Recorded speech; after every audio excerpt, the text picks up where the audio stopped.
Hey everyone, welcome back to Corporate Decoder, the place where we dig into the financial statements of companies to figure out if they are as good as they say they are or if they are hiding something shady. Today we are diving into BTCS Labs Incorporated's annual report. Now, this is interesting. They are a public benefit corporation, meaning they have to balance making money with a mission to do good. Their mission is to promote and advance the decentralized finance and blockchain ecosystem.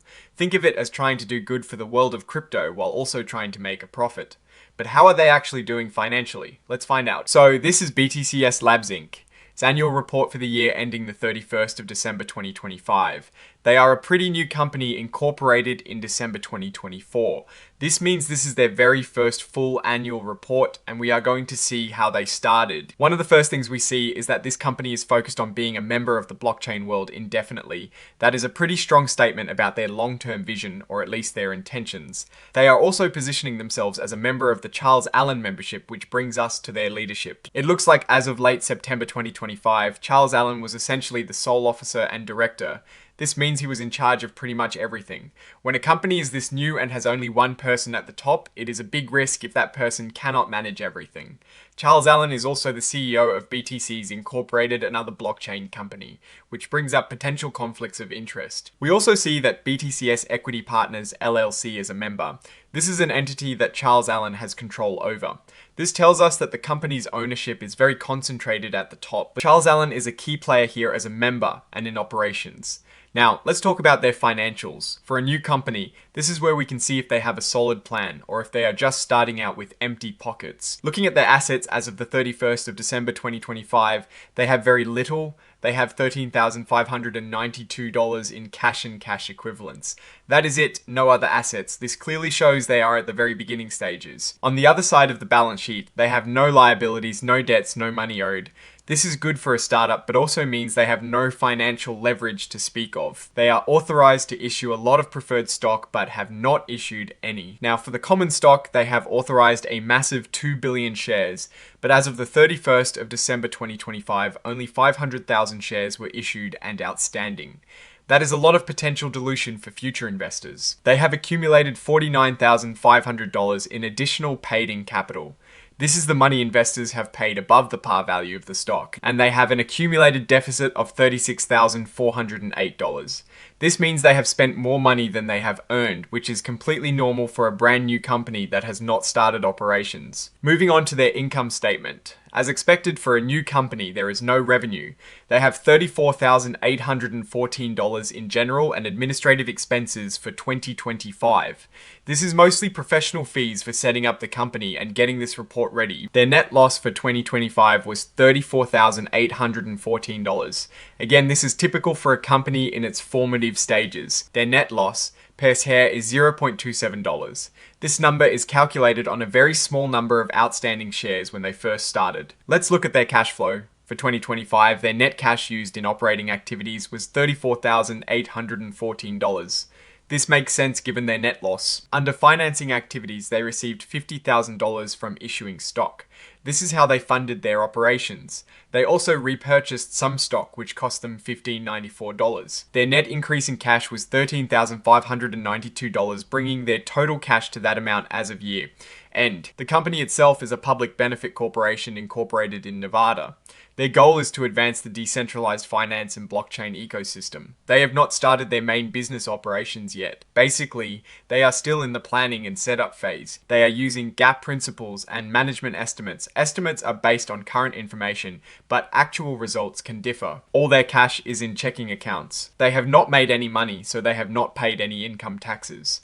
They have net operating loss carryforwards which can be used to offset future profits, but they have a valuation allowance against them because it is uncertain if they will ever be profitable. Basic and diluted net loss per share are the same because there are no other securities that could become common stock. No preferred stock has been issued. They authorized 2 billion shares of common stock. At inception, BTCs Incorporated paid $1594 for formation costs in exchange for 100 shares. Later, they issued 100,000 shares to Charles Allen for $10,000 and 400,000 shares to BTCs Equity Partners LLC for $40,000. This means the current ownership is very focused. This note confirms the related party transactions we saw earlier with BTCs Incorporated and BTCs Equity Partners LLC, both controlled by Charles Allen. This level of related party transaction is typical for early stage companies but needs careful watching. This is a very important note. The auditors are saying there is substantial doubt about the company's ability to continue as a going concern. This means they are not sure if the company will be able to pay its bills and keep operating for the next year without new funding.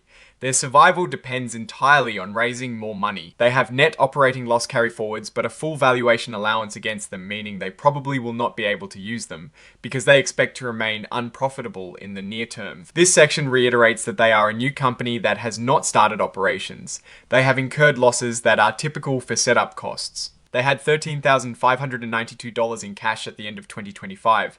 They need more money to hire people, develop technology, and comply with regulations. They plan to raise this money through equity or debt financing. Without it, they may have to scale back operations. Charles Allen is the sole officer and director. He is the Chief Executive Officer, Principal Executive Officer, President, Secretary, Treasurer, Chief Financial Officer, Principal Financial Officer, and Director. He has experience with BTCs Incorporated and other companies. As a public benefit corporation, directors like Charles Allen have to balance stockholder interest, the interest of those affected by the company, and the specific public benefit mission. As of the filing date, no compensation has been paid to officers or directors. Charles Allen agreed to serve without pay for now. They plan to establish executive compensation programs as they raise capital and expand. Charles Allen is the sole beneficial owner of 100% of the company's shares, as he directly owns 20% and controls the other 80% through BTCS Equity Partners, LLC. This section details the stock issuance to Charles Allen and BTCS Equity Partners, LLC, as well as the redemption from BTCs Incorporated. It confirms that Charles Allen controls all voting power of the company's capital stock. The company paid $31,500 for audit fees in 2025 to RBSM LLP. There were no other fees. They do not have an audit committee yet, so the board approved these services. This section lists various exhibits including articles of incorporation, bylaws, and certifications. It also includes the XBRL financial data. The independent auditors confirm that the financial statements present fairly the company's financial position. However, they also highlight the substantial doubt about the company's ability to continue as a going concern due to lack of revenue and operating losses. This is the snapshot of the company's financial health at a specific point in time.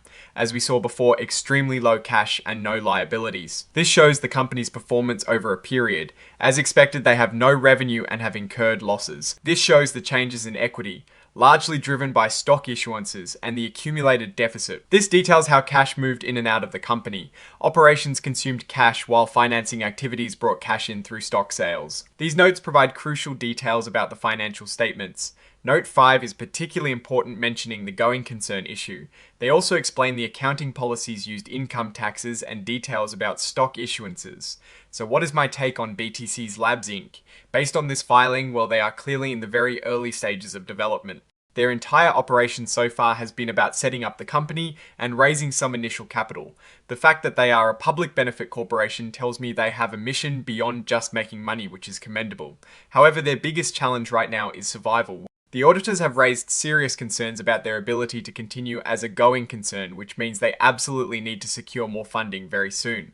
Their business strategy hinges on developing blockchain solutions and supporting the ecosystem, but without significant capital infusion and successful execution, the public benefit mission and profit motive are both at risk. The concentration of control with Charles Allen is a double-edged sword. He brings experience, but also poses a key person risk and potential conflicts of interest.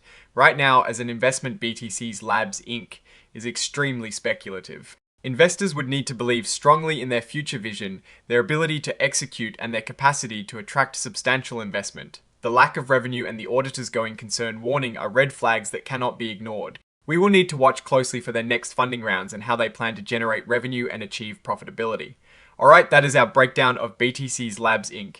Its latest filing, what is your take on these numbers and what they signal for the company's future? Drop your thoughts in the comments. If this analysis was valuable, hitting that like button really helps, and subscribe for more deep dives. Don't forget to check out the Discord in the description. Thanks for watching, see you next time.